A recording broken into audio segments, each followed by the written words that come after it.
தோற்றமாய் நின்ற சுடரே அப்படின்னா நம்ம எல்லாருக்குள்ளேயும் அந்தர்யாமியா பகவான் உறைந்திருக்கின்றார்.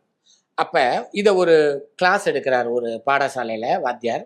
அவர் சொல்றார், அப்பா நம்ம கிட்ட பகவான் உறைந்திருக்கின்றான். ஆனா நம்மளுடைய கர்ம ஞானங்கள் கர்ம விசேஷம் பெருமாளுக்கு ஒட்டாது.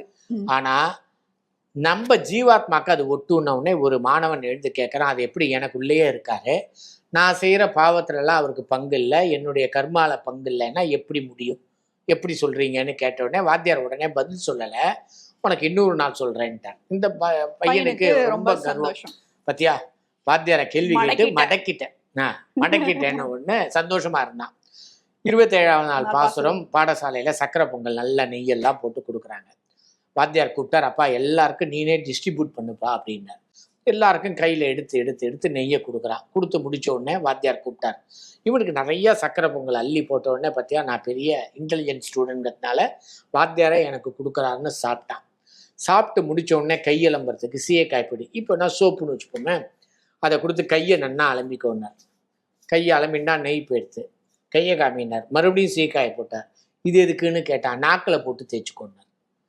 அவன் கேட்டான், நாக்கில் எப்படி நெய் ஒட்டும் குருஜி, எதுக்கு நீங்கள் நாக்கில்? ஏன்பா நீ ஒரு சாதாரண மனுஷன், இது ஒரு சாதாரண நெய், இது கையில் ஒட்டும் நாக்கில் ஒட்டாதுன்னு நீ ஒத்துக்கிற.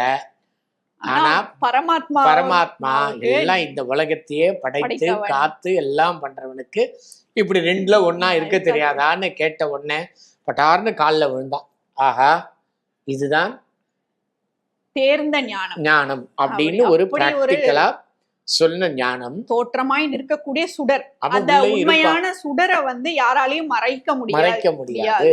உள்ள இருப்பா, நம்மளுடைய கர்ம ஞானம் உனக்கு ஒட்டாது. அப்படிப்பட்டவனை நம்மால் இந்த நேரத்துல உன்னை பிரிந்து எங்களால் இருக்க முடியாது என்று ஆற்றாத துயரத்தோடு பக்தி அனுபவத்தில் ஈடுபடுவதற்காக நான் உங்களை போற்றி வந்திருக்கிறோம். மாற்றார் உனக்கு வழி தொலைந்து உன் வாசற்கண் ஆற்றாது வந்து உன் அடியுமா போலே அடிபணியுமா போலே போற்றியாம் வந்தோம் புகழ்ந்தேலோர் எம்பாவாய்.